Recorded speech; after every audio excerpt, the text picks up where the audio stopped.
What's up guys, and welcome back to the Drift Games YouTube channel. Now I know you guys have been checking out our videos and we've been trying to hunt down some very special cars around Ireland. Well, Blaine and Keane today have been down shooting an advertisement for our other company, which is called Loud by Design. You guys should check it out. We do sort of commercial advertising and things like that, all the kind of stuff that's pretty normal for a video or media company.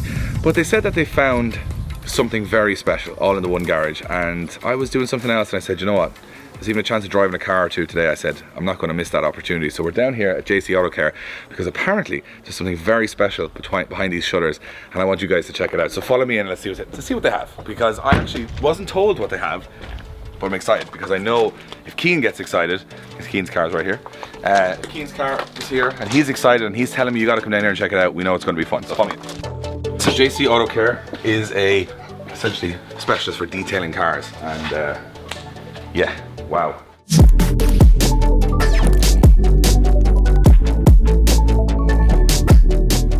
So what we've got here straight away is some JDM legends, which is what we love. We love JDM cars, and some of the finest have been coming through this place to get detailed or tidied up or kept in show season quality. And we're going to talk to the guys at Keane's down here. We're going to see what these cars are all about. Hello, Dave. Hello, Keane. So you rang me and said I have to come down and check out the cars, and we're lying. No, some pretty cool cars. There's some very cool cars here. We've been here a while, so they've kind of become a little bit normal to us, but... Yeah, so this is John from JC Autocare. Those things. This is the man that does everything that Keane likes and I hate, which is cleaning cars. And this is obviously your company, the detailing and stuff like that. And you've got a bit of a reputation now as one of the best in the business at it. So talk us through, obviously we'll get to these cars in a minute, but this is a car that's currently being worked on at the moment. Yeah, in the middle of doing some paint correction on this and ceramic coating as well. Customer from Waterford, drove up from Chimok. This is an Evo 6. Yeah. But this is a really weird colour actually. I haven't seen an Evo 6 in this colour. That's actually the first one I've seen in that colour as well. I've seen plenty of pictures of them, but never actually seen. Is that the original colour? As far as I know, yeah. I'm not sure what it's pronounced. Remus Blue, I think it's called. Wow. Yeah, it's really unusual, really nice now, very nice. Because these are getting rare now, but also they're very, okay, the thing about Mitsubishi Evos is, and I've had a few in the past, is that they're a really, really good car, horrendously undersealed, and they rust a lot. Yeah. So seeing one that's actually in good condition means that someone's looked after it for a very long time. Yeah. How long is the process? That's always the thing that fascinates me with these things. There's loads of different stages. You can go from like a single stage, which will just kind of make it look shiny again, but not so much correct the paint, but under lights you'll still go and see scratches. But the owner of this car wants to bring it back to as good as I can personally get it, so good 3 to 5 days polishing. 3 to 5 days? It's even worse than Keane. Some cars are easier than others. Some paint is soft, some paint's hard. And is it, like, again, this is me asking, as probably most of you guys aren't massively up on how this stuff works, but is there ever a car that's too far gone, or is it something that you have to work? You can only work with what you have. Have like a paint depth gauge, and I'll tell you exactly how much paint is on it and how far you can go. Because only so far you can go before you burn through the paint, and that's the last thing you want to be doing. Oh yeah, I got that scratch out, but by the way, you need that paint. Yeah. And so, from your perspective, 3 to 5 days of essentially cleaning, polishing, getting it back, and it's almost like a respray, because it's as good as you can get it without respraying it. Yeah. So a lot of people. I find that a lot of people are starting to look after cars a lot more now in the past couple of years, and the detailing scene has kind of gone big, and there's some savage detailers out there all around the country. But this is the thing, because if you have one of these, this isn't like I'll just throw it around on a back road, and you know these cars are worth a lot of money now. And there's not many. I think the problem people used to have was, I'll have a car, I'll swap a car, I'll get another car, and now they realise that, and probably you guys, if you have one of these type of cars, they're rare now. And you're better off looking after what you have than finding something else that might have more problems with it. Yeah. So I'm going to move on from a legend, which is the Evo 6, to this, which is an R32 GTR, which are, if you're an American viewer, you've just fallen off your chair, because that's the way things are at the moment. These weren't the biggest specialist thing in Ireland for a while, and now they're like hen's teeth. Everyone is like going crazy over them. And this one looks like it's just come out of the factory because it's that clean. So talk to us, whose car is this? What's the spec on it? It is one of my good friends, Jamie. He's has this now a couple of years. He bought it back when things were good, when the prices weren't through the roof, and he drove it for a year or two, and then did a full engine rebuild on it, and it's literally only back from. So what sort of power is it running now? Just shy of 550, I think. The big single turbo. And that's the thing, again, with the older cars, what you talk about the early JDM cars, is that modern cars now, power's gone up. So if you have a Ford Focus RS or an M4 like I have, and these power figures are higher, but the weight of the cars went up with that. Yeah. So these old cars, these are still as light as they were back in the day. They're all very, you know, simple cars, and putting more power in them makes them weapon fast. I'm going to come back to the GTR in a while because I want to have a little bit of a look more in detail at that later. We have Steve here. Steve is one of the guys we know from years ago, from back in the day. We were in the car scene 60, 70 years ago probably in Ireland. And Steve had an R34 4-door. I'm going to throw a picture of it in there because it was really, really cool. He had it at the same time I had an R34 Skyline, and we were kind of all into that scene at the time. 12 years ago, 12, 13, Jesus, we're getting old. So the cars are getting older and valuable, and we're getting more useless as we go along. But he now owns this Supra, which is a really interesting story because I remember when he picked this up, and it was one of those things where you bought a Supra and everyone went, whatever. It was a Supra, everyone was like, nobody cares. And it was a weird brown colour, and everyone was like, yeah, whatever, it's just, yeah, whatever. And as time has now gone on, this car has become more and more special because, number one, Supras, and number two, this is like as clean as it gets really for one of these. So talk us through when you bought it, what the plan how was. The story came about was before I started my own business, I was doing courier work, and I'd done a delivery to a guy in Ballymun Industrial Estate. And I walked in with the guy's parcel, met him, and I seen the cutlass in the corner of my eye, covered in dust. And I got talking to him. I said, "What's the story with the car? Is it yours?" He said, "Yeah." I said, "Are you going to sell it?" He goes, "I've had people that tried to buy it, they never come back." And I said, "What's the crack with the car?" He said he imported the car in January 2001, drove it for a little while, parked it in the shed, always thought he'd use it as a weekend car, and never did. So I said, "Would you be willing to sell it to me?" And we were talking back and forth. He gave me his figure, I gave him my figure. We couldn't meet in the middle for a while. And then I got back into my truck, was pulling out of the yard, and he walked out and stopped me. And he goes, "Are you serious with your offer?" I said, "Yeah, I'll give you a deposit now and I'll come back tomorrow with the rest." He said, "Right, deal done." So I bought the car. It was the factory spoiler, this car on the standard 6. Do you mind? Let me cheeky and ask you how much you bought the car for, because I tell you why, just to show where the car scene was in Ireland. Sub 3 grand. Sub 3 grand for a Toyota Supra. That's again not crazy because at the time they weren't worth a whole lot. I had no intention. I bought the car. It's no news like to anybody. I bought the car as a quick flip. I bought it just to sell it on. I said, "There's a Supra. No one knows about it. I'll double my money or whatever." And then the more I kind of done a bit of research on the car and the colour, I found that the colour is very rare and it's in demand and stuff, so I decided to keep it. From the research that I've done, they only made 491 of this colour in a JDM version. They only made 63 of them in 1993, and I'm the only one in Ireland apparently. That is mad. So obviously now it wasn't as nice as this when you pulled it out. I only got it back from paint. They didn't get full windows out, repaint done by the Park Motor Centre on Prussia Street in Dublin City. So he done all the work. Got brand new Toyota headlights, all new Toyota windscreen, all new window seals, badges, emblems are all brand new. So the car's only back now a week and a half. So like, cause to me this looks like it's just in the showroom in Toyota in 19... It's here now. It's actually booked in with Jonathan now for Shami Code, and that's the reason that it's here. For me, any other day of the week I'd go standard wheels on a car. It just I would doesn't have been work. the same years ago. But these actually are perfect for this car. Like, it looks like a time warp car. This looks like a museum piece, which is a very strange thing to have. It's a classic now. And I think we probably would all agree that why we watch these videos or why we make these videos or why we have these cars is character. Like, there's no character to the certain same extent in a modern car, because a modern car is made to sell. And back then they were still kind of experimenting with stuff and making stuff look cool. And I think with the Supra, especially for Toyota now, it would be mental when they made the new Supra. It's a nice car, but it's still it's a BMW to start with. Exactly. It looks okay, but it's quite a controlled car. I've driven one.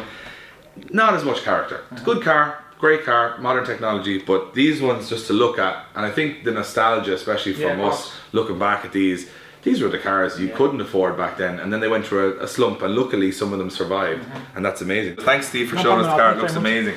We have got an STI Impreza, and this is the classic colour, obviously. It's Subaru blue, and this one, if I'm correct in saying, is in here because it's probably not a standard one at all. No, far from it.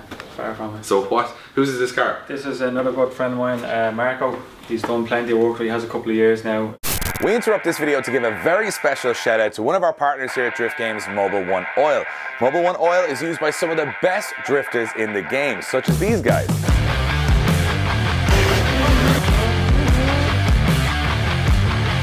As you can see, even I made the cut into the best drivers in the game. What?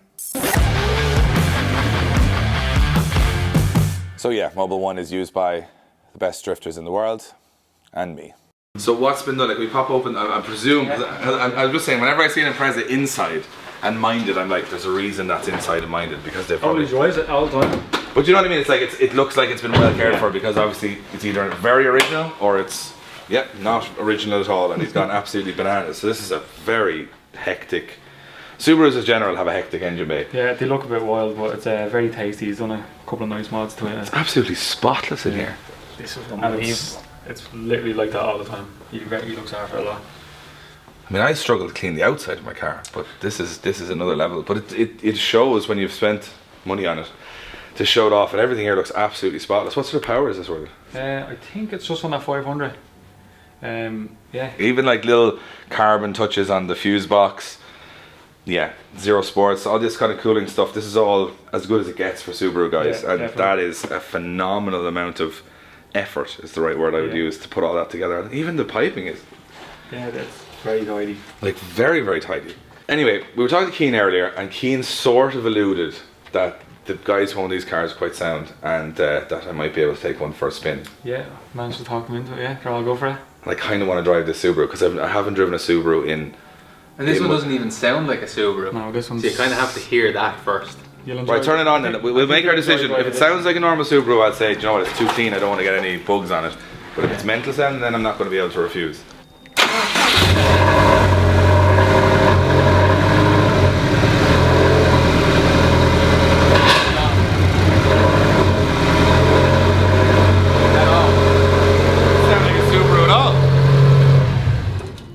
That doesn't sound like any Subaru I've heard before. I can't equal that manifold on it, so it kind of changes up the sound a little bit. Ah, so you put an equal length manifold on it, which gets rid of that bob, bob, bob, bob, bob, essentially. Yeah, I think I kind of want to take it for a spin. Should I take it for a spin? This is a dangerous thing to take it for a spin. It's a very clean car. I'll take it for a gentle spin. That's what I'm going to do. It's in the detailers, isn't it? It's in a detailer, so if it comes back in, I know a guy. Right, let's take this one out for a little quick spin on the road, and let's see what it's like.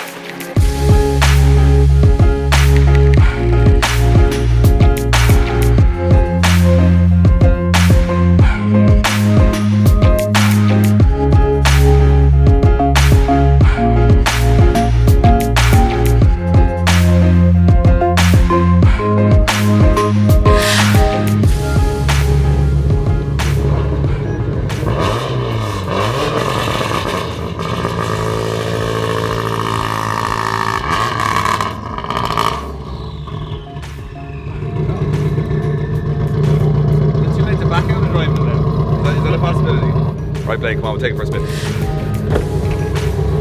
Oh, harness. Harnesses. That doesn't give an indication of what we're in for here, Blaine. Take my car for a spin. Oh yeah, no problem. You look great on camera. Yeah, no problem. I'll get into the harness. I was like, what? Very loud. Oh. So loud. Wow. The sound. I've never heard a Subaru Impreza sound like this before. That equal length manifold is just ridiculous. I'm gonna put my window up now.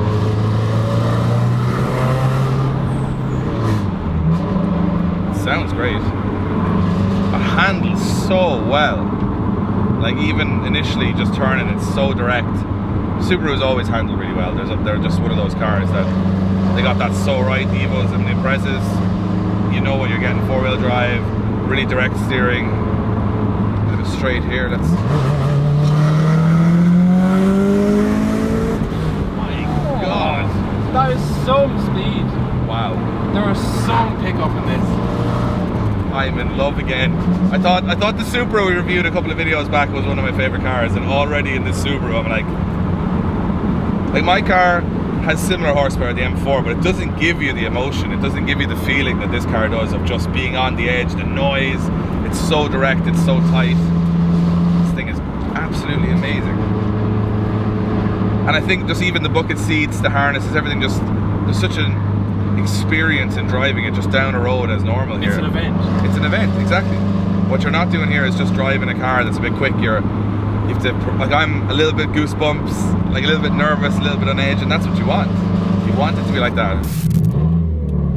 That's one thing that's not that great in Subarus, is the old turning circle. I'm feeling a bit vulnerable here right now. I can't get into reverse. Where is reverse? Hold on now. It should be. Oh no. 6.5 hours later. They're like, what the hell is this? Yeah, what?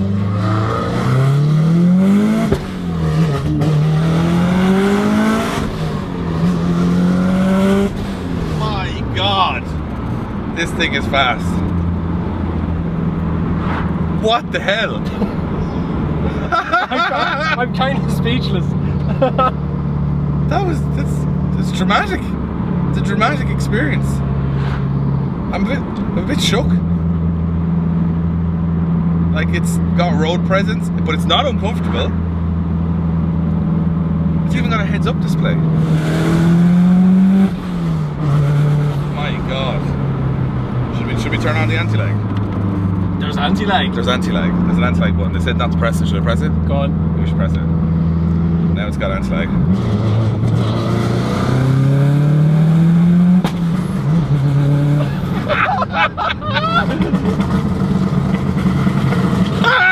This is incredible. Let's turn that off. Oh my God. Oh my God. I'm frightened now. This is just someone's car that they drive around in.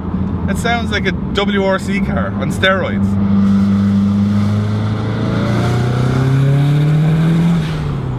My God, this thing is incredible. I haven't driven a Subaru in a very, very long time, and this is no ordinary Subaru. This is insane. The noise, the feeling. You just don't make cars like this anymore, and especially modified cars, which in many ways are very difficult to get right, I think. I want a Subaru Impreza now. I kind of want a Subaru Impreza. I'm going to be looking up. I'm going to be on Facebook Marketplace tonight going Subaru Impreza. Well, then again, to be fair, a normal Subaru Impreza is a very long way from this car. This car has every single aspect of the car improved, and I have to say every single aspect that they've improved on it is exactly perfect. It handles great, stops great, sounds great. You can make it sound like a WRC car for no other reason other than it's just completely awesome. Anti-lag is ridiculous. Oh, this is just an immense machine. I'm so happy we got to drive it, and thanks to the owner for allowing us to drive it, and also to John and JC Autocare for today. I was just at the office today. I didn't expect to be doing this, and you know what? I actually think this is one of my favorite videos. I think that even that little blip down the road was absolutely awesome. This thing is just an amazing car. However, we might have to make this episode into 2 parts, because they have also, just off camera, explained to me that they may let me drive another car that's here. But I'm not going to do it in this episode. I'm going to do it on the next episode, because it's one of my dream cars. It's a car I've never driven before in my life. I'm sure a lot of you have never driven it before in your life, and we may be able to actually give a full review and drive it. So in the next episode, we will be driving an R32 GTR with a fully built RB26 on the road. So stay tuned for that. If you liked this episode, if you liked Johnner's Place, if you liked all the cars there, let us know which was your favorite car. Did you like the Supra? Did you like the Evo? Did you like the Impreza? We like the Impreza. Let us know in the comments below. This has been an awesome episode. We've had a ton of fun exploring more cool cars that are tucked away in Ireland. If you want us to keep doing it, let us know in the comments. Hit us up on the shop as well if you want to buy any of the Drift Games merch. We'll see you in the next episode.